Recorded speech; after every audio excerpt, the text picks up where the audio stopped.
3 दिन पहले एक कार्रवाई हुई शिकारपुर में, जब खुसदार से पंजाब जा रही थी एक वैन, जिसमें हमारे जो फौजी हैं वो अपने जा रहे थे छुट्टी के लिए, ईद के लिए।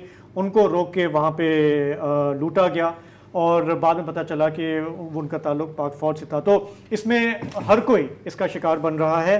ताज़ा सूरत हाल क्या है, हम तारिक दुरानी से बात करते हैं, वो हमारे साथ हैं।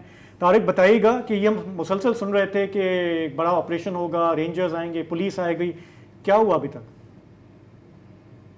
ऑपरेशन तो इस वक्त तक कह सकते कि शुरू हुआ हो, लेकिन कार्रवाइयां शुरू की गई। कार्रवाई का मेरा मकसद यह है कि ऑपरेशन तो उसको कहा जाता है कि सारे कच्चे को घेर लिया जाए जी, कश्मोर में, शिकारपुर में, जेखमाबाद में, गोटकी में, सक्खर, तमाम जो कच्चा है उसको कार्डन ऑफ कर दिया जाए और वहां पर रेंजर्स और पुलिस चारों तरफ से उतर जाए और कार्रवाई करे और डाकुओं के जो घर हैं उनको मसमार करे और उनको गिरफ्तार किया जाए।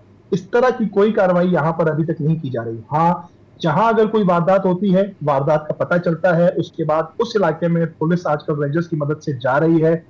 लेकिन वारदात करने वाले, सीधी सी बात है, वारदात करने के बाद अपने इलाके खाली करके जा चुके होते हैं, पुलिस जा चुके होते हैं, वो खाली मिलता है। जाके क्या करते हैं, उनके कच्चे घर जो होते हैं उनको बिल्डोज करते हैं, कोई वहां पर अगर मिल गया तो अरेस्ट करते हैं। लेकिन वो मौसर कार्रवाई, वो ऑपरेशन के जो होना चाहिए था, जो कच्चे को चारों तरफ से सील करके 2-3 डिस्ट्रिक्ट्स लाड़काना और सक्खर डिवीजन के दोनों जो रेंजेस हैं पुलिस की, उनकी मदद से किया जाना था, वो इस वक्त तक यहाँ शुरू नहीं हुआ, जिसकी वजह से ये वारदातें मुसलसल बढ़ती जा रही हैं।